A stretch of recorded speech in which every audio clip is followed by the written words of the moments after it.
ভালো করেছে। ফার্স্ট হয়েছে সেকেন্ড ইয়ারে আদিয়াত হোসেন আবিদ। একটা গান শুনি দাও।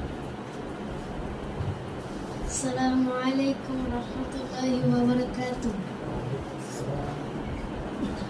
মনের বড় আশা ছিল